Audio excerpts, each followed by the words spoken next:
स्वागत है आपका अपने चैनल ब्रेनिंग एजुकेशन फ़िज़िक्स में। और आज हम बात करेंगे वेक्टर फॉर्म कूलाम्स लॉ की। ठीक है, कूलाम्स लॉ की वेक्टर फॉर्म के बारे में आज हम डिस्कस करेंगे।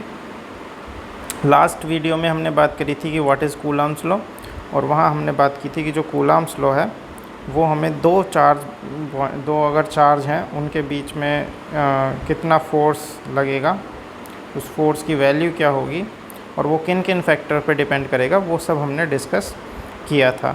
आज की वीडियो में हम इसकी एक वेक्टर फॉर्म, और वेक्टर फॉर्म हम इसकी क्यों निकालते हैं, क्योंकि हमें पता है as we know that force is a vector quantity, that force is a vector quantity. तो जो भी हमारा फोर्स यहाँ लग रहा होगा उसकी डायरेक्शन वगैरह क्या होगी।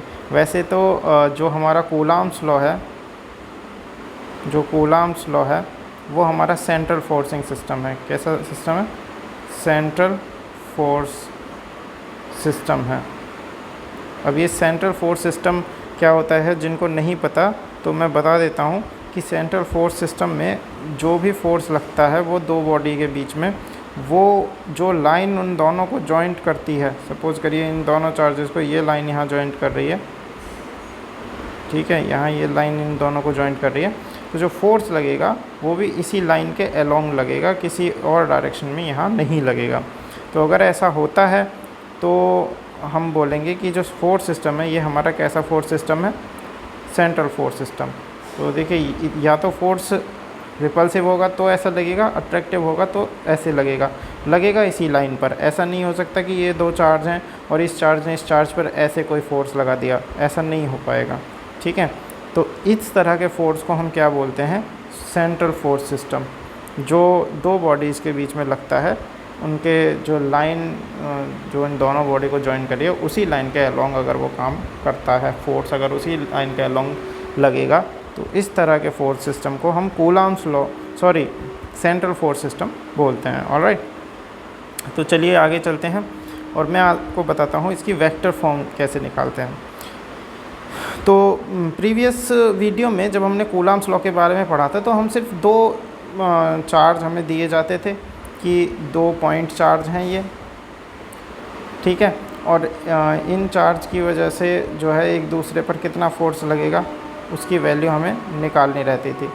तो हमें यहाँ इन दोनों के बीच की जो है डिस्टेंस दे दी जाती थी कि ये d डिस्टेंस पर हैं एक दूसरे से, या r डिस्टेंस पर, जितनी भी डिस्टेंस हम ले रहे हैं, ठीक है। लेकिन अगर हमें दो चार्ज के बीच की डिस्टेंस ना दी जाए तब हम क्या करेंगे? तो देखिए, इसके लिए हम मानते हैं, यहाँ मैं लिख देता हूँ इसके ये कि सपोज़ करिए मेरे पास एक ओरिजिन पॉइंट है, क्योंकि अगर हम कोई भी ऐसे अननोन जगह पर कोई भी ऑब्जेक्ट लेते हैं, कंसिडर करते हैं, तो हम वहाँ ओरिजिन को ज़रूर लेके चलते हैं। तो ये हमारा एक कोऑर्डिनेट सिस्टम है और यहाँ ये O पॉइंट पर हमारा ओरिजिन है।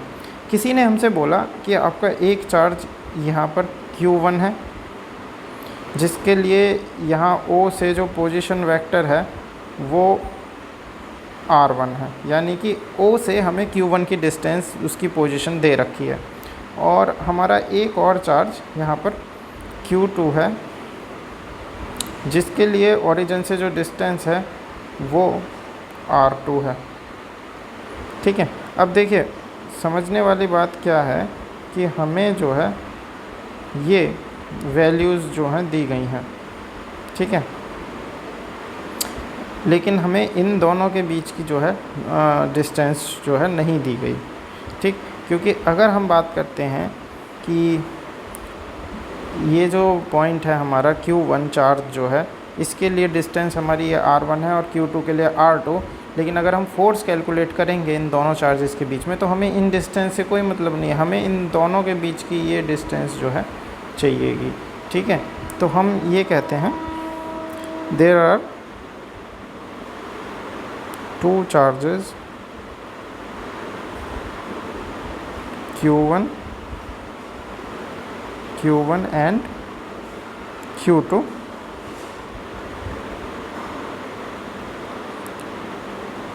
q1 and q2 and their position vector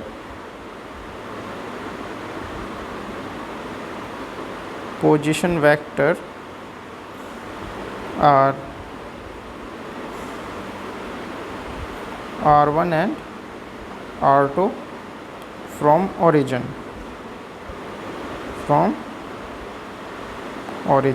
अब इन्हें हम पोजीशन वेक्टर क्यों कहते हैं? क्योंकि ये r1 r2 जो हैं इन दोनों चार्जेस की क्या बता रहे हैं? पोजीशन, कहाँ से? ओरिजिन से, इसीलिए हम इन्हें पोजीशन वेक्टर बोलते हैं।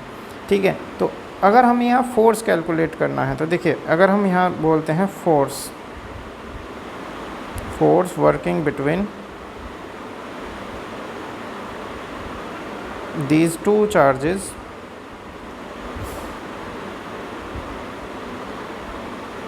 तो दोनों के बीच में जो फोर्स लगेगा वो हम कूलॉम्स लॉ से जब निकालेंगे तो हम लिखेंगे F इज़ इक्वल टू, हमने जो भी पढ़ा था वो क्या पढ़ा था? 1/4 pi epsilon not Q1 Q2 upon r²। हम ये फॉर्मूला पीछे अपने कूलॉम्स लॉ में पढ़ के जो है आए हैं। ठीक है, तो यहाँ पर जब हम देखेंगे इसको तो क्या करेंगे? देखिए, अगर हम इसकी बात करें तो जब यहाँ फोर्स लगेगा तो ये हमें डिस्टेंस यहाँ इन दोनों के बीच की चाहिए। तो ये जो Q2 चार्ज है ये Q1 पर इधर फोर्स लगाएगा। अगर मैं मान लूँ दोनों जो हैं हमारे कैसे चार्ज हैं? पॉजिटिव, ये भी पॉजिटिव है और ये भी पॉजिटिव है, तो ये फोर्स लगाएगा Q1 पर। किस साइड में? इस साइड में। ठीक है, ये एरो की साइड में। तो मैं यहाँ पर ये बोल सकता हूँ this is the force 1 due to 2। ठीक है, फोर्स कहाँ से कहाँ लग रहा है? 1 पर लग रहा है, किसकी वजह से? 2 की वजह से। ठीक है, और अगर ये जो लगाएगा F2, ये किसकी वजह से लगेगा? चार्ज Q1 की वजह से। Q1 इस चार्ज को इधर की तरफ पुश करेगा, तो हम ये लिख सकते हैं कि F किस पर लगेगा? 2 पर। किसकी वजह से? 1 की वजह से। तो दिस इज़ F21। अब अगर हमें डिस्टेंस चाहिए तो हम अगर इसके डिस्टेंस को लिखते हैं, देखिए अगर हम 1 से 2 की तरफ जा रहे हैं, यानी कि अगर हम इस डायरेक्शन में जा रहे हैं तो हम इसे लिखेंगे R2 फ्रॉम 1। चाहिए? नहीं, इस तरह R फ्रॉम 1 to 2। और अगर हम इधर से इधर की तरफ जा रहे हैं तो हम इसको लिखते हैं R फ्रॉम 2 to 1। ठीक है, तो चीज़ें वही रहेंगी, मैग्नीट्यूड वही रहेगा, लेकिन डायरेक्शन चेंज हो जाएगा। देखिए, डायरेक्शन चेंज का मतलब मैग्नीट्यूड, अगर देखिए अगर हम कहें कि ये A वेक्टर है, ठीक है, और ये इधर B वेक्टर है जिसका ये सेम लेंथ का बिल्कुल वेक्टर है, बस इसके हमने डायरेक्शन चेंज कर दिया है, तो हम ये लिख सकते हैं that A is equal to -B। ठीक है, इसमें कोई अलग बात नहीं होगी, बस इसकी डायरेक्शन अलग होने की वजह से इसको हमने पॉजिटिव और इसको हमने नेगेटिव मान लिया। वेक्टर में हम ऐसा पढ़ते थे। ठीक है, तो सेम यहाँ पर हम यहाँ पर ये लिख सकते हैं कि अगर R12 वेक्टर है, यानी कि हम 1 से 2 की तरफ जा रहे हैं, तो हम अगर इसको लिखें R, हम 2 से 1 की तरफ जाएंगे तो ये हमारा नेगेटिव हो जाएगा। ठीक है, बस इतना ही यहाँ पर जो है फ़र्क होगा। ऐसे ही हम लिख सकते हैं कि जो F21 होगा, ठीक है, वो हम लिख सकते हैं -F12 के बराबर होगा। डायरेक्शन डिफरेंट होगी, मैग्नीट्यूड सेम होगा। तो चलिए मैं यहाँ पर आप लोगों को बता देता हूँ। सबसे पहले हमें कैलकुलेट करना रहेगा R12। ठीक है, तो R12 क्या है? R12 इन दोनों पॉइंट के बीच का डिस्प्लेसमेंट वेक्टर है जो हमें चाहिए। अभी मैं फोर्स कैलकुलेट कर रहा हूँ। Force on charge 2 due to charge 1, due to charge 1। Alright, तो चार्ज 1 की वजह से चार्ज 2 पर कितना फोर्स लगेगा वो हमें कैलकुलेट करना है। तो हम लिखेंगे F ऑन 2 ड्यू टू 1। तो हमारा नॉर्मल टर्म यही रहेगी 1/4 pi epsilon not Q1 Q2 upon R²। अब ये तो हमारी नॉर्मल टर्म थी, लेकिन हमें यहाँ पर ये तो दिस इज़ द मैग्नीट्यूड, ये तो हमें मैग्नीट्यूड की वैल्यू मिल गई। हमें चाहिए इसके साथ डायरेक्शन भी। जब हम इसमें डायरेक्शन भी इंक्लूड करेंगे तब हमें यहाँ पर मिलेगी वेक्टर फॉर्म। तो हमने डायरेक्शन, देखिए डायरेक्शन क्या होगी, ये जो R1 से 2 की तरफ जा रही है यही डायरेक्शन होगी, इसी के अलोंग फोर्स लगेगा। तो हम ये लिख सकते हैं कि देखिए R12 कैप। अब ये कैप क्या है, ये कैप एक यूनिट वेक्टर होता है। जैसे कि हम ये लिखते हैं इस तरह से, हमारे पास कोऑर्डिनेट सिस्टम होता है, अगर आप लोगों ने वेक्टर पढ़े हों तो हमारे पास इस तरह से कोऑर्डिनेट सिस्टम होता है, this is x, this is y and this is z। और यहाँ पर हम लिखते हैं x एक्सिस के लिए i कैप और y एक्सिस के लिए j कैप और z एक्सिस के लिए k कैप। तो ये i अगर कैप किसी वैल्यू के आगे, जैसे किसी ने लिखा है 30 i कैप, तो इससे हमें पता चल जाएगा कि ये जो 30 वैल्यू लेनी है वो x की डायरेक्शन में हमें लेनी है। ऐसे ही अगर उसने लिखा कि 30 k कैप, तो इससे हमें पता चलेगा कि ये जो 30 वैल्यू है वो हमें z की डायरेक्शन में लेना है। और अगर किसी ने लिखा -30 k कैप, तो इससे पता चलेगा ये -z की डायरेक्शन में, यानी कि इसके अपोजिट डायरेक्शन में हमें उधर साइड लेना है, दिस इज़ -z। तो ये हमें डायरेक्शन की वैल्यू देता है। तो इसीलिए हमने यहाँ पर डायरेक्शन रिप्रेजेंट करने के लिए क्या लगा दिया, R12 कैप। 1-2 कैप मतलब ये जो R1 से 2 की तरफ ये जो लाइन जा रही है, इसी लाइन की डायरेक्शन में इस पर फोर्स लगेगा सेम। और ये हम पहले भी बात कर चुके हैं कि ये एक सेंट्रल फोर्स सिस्टम है, तो इसीलिए इसी लाइन के अलोंग ही यहाँ पर हम फोर्स भी जो है लगाएंगे। देखिए ये लाइन हमारी यहाँ पर जा रही है, मैं आप लोगों को दिखा दूँ, ये लाइन यहाँ से यहाँ जा रही है, इसी लाइन के अलोंग हमें यहाँ पर क्या मिलेगा, फोर्स मिलेगा। ठीक है, ये है हमारा R12 कैप।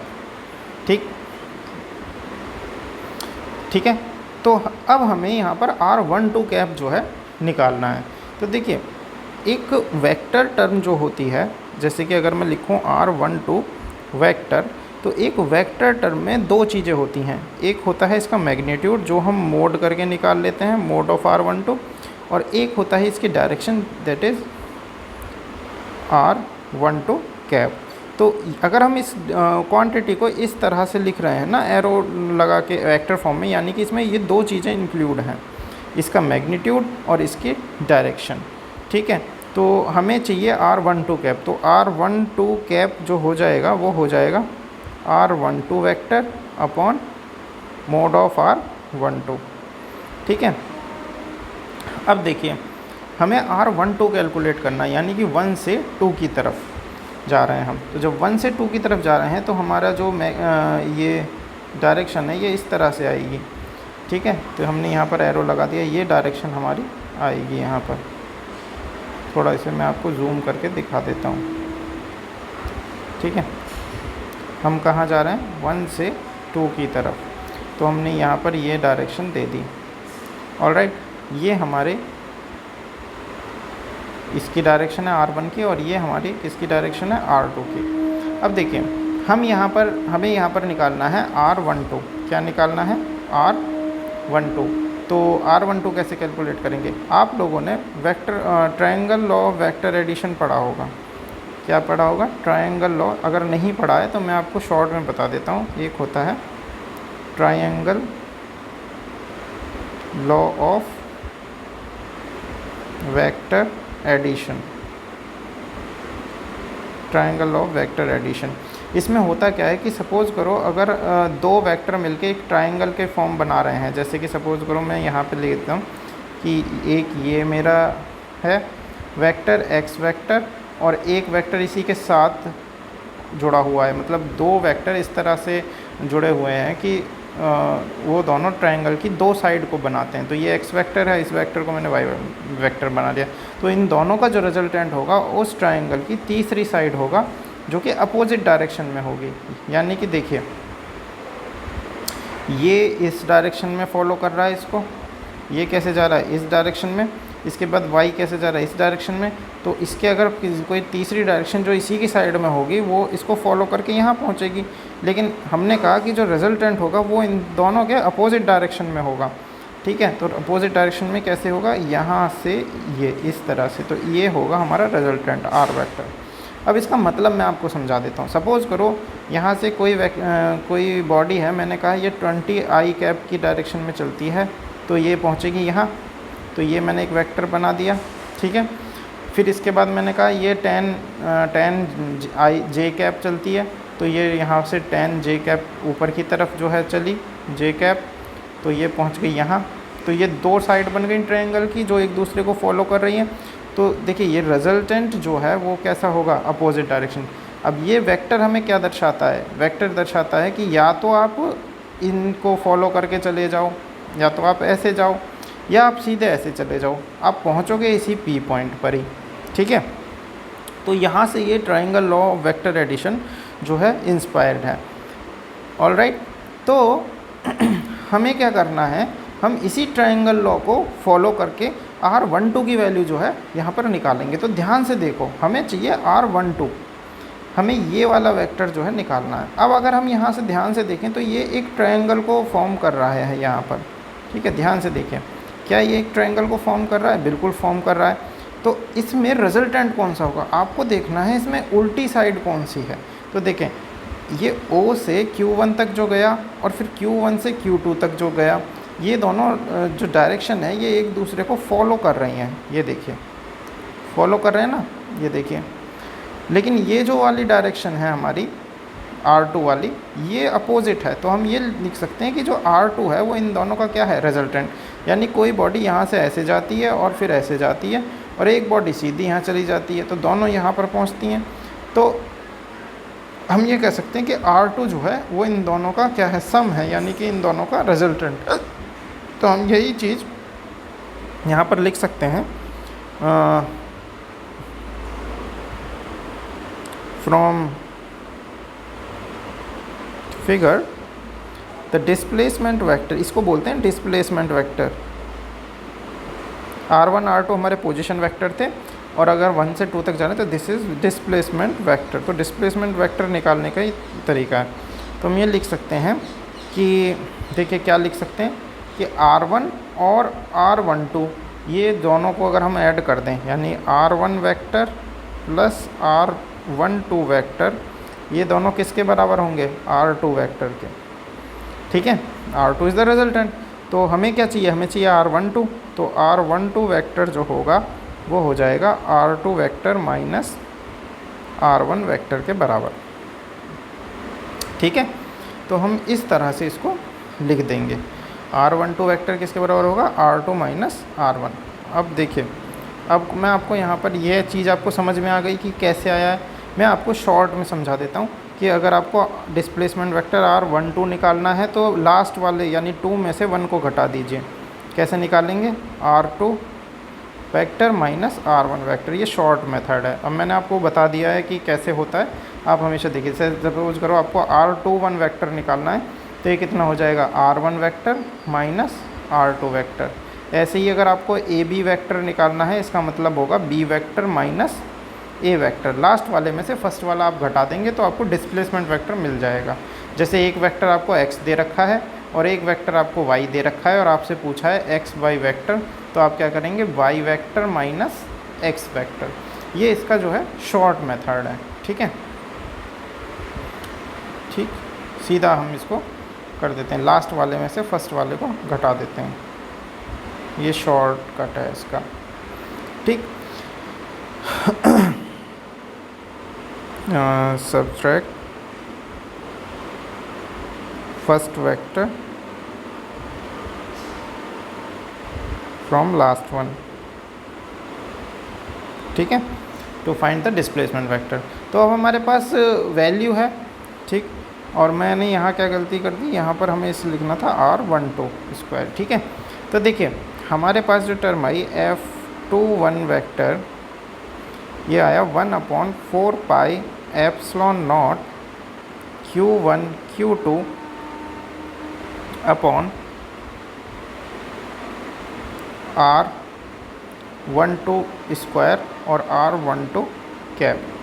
तो देखिए ये जो R12 कैप है, इसको हम क्या लिख सकते हैं, 1/4 पाई एप्सिलॉन नॉट, इसको हम लिख सकते हैं Q1 Q2 और R12 वेक्टर अपॉन R12 का स्क्वायर, ये तो ऐसे रहेगा। और ये जो कैप वाला है इसको हम लिख सकते हैं R12 इन अपॉन मोड में R12। ठीक है, ऐसा हम लिख सकते हैं। क्योंकि मैंने आपको बताया था कि एक वेक्टर में ये टर्म होती है, तो कैप वेक्टर कैसे निकालते हैं, तो इस तरह से हम निकालते हैं। ठीक है, तो ये वाली टर्म हम यहाँ पर लिखेंगे R12 मोड। ठीक है, तो इसको हम ये लिख सकते हैं F21 वेक्टर जो होगा वो हो जाएगा 1/4 pi epsilon not Q1 Q2 और R12 vector upon R12 Q। 2 power ये और एक तीसरी पावर ये। यहाँ हमें सिर्फ मैग्नीट्यूड यूज़ करना है, इसकी जो है डायरेक्शन यहाँ पर हम यूज़ नहीं कर रहे, डायरेक्शन हमने ऑलरेडी ऊपर इंक्लूड कर दी है इसकी। ठीक है, अब हमने जो R12 की वैल्यू निकाली थी R2 माइनस R1, तो ये हम यहाँ पर रख देंगे। जैसे कि F21 वेक्टर है तो ये हो जाएगा 1/4 pi epsilon not Q1 Q2 और R12 को क्या लिख सकते हैं, R2 vector minus R1 vector. ये आप अलग से भी निकाल के तब यहाँ वैल्यू पुट कर सकते हैं, या वैसे भी जब आप क्वेश्चन करेंगे तो आपको समझ में आ जाएगा। तो R2 vector minus R1 vector का Q। ठीक है, तो ये भी हमारा वेक्टर फॉर्म है और ऊपर वाला भी, ये दोनों सही है, कोई इसमें प्रॉब्लम नहीं है, दोनों सेम ही बात है। तो अगर हम निकालेंगे अब F12 तो ये जस्ट इसका अपोजिट हो जाएगा। ठीक है, तो ये minus F12 is equal to F21, ये सीधा सीधा है।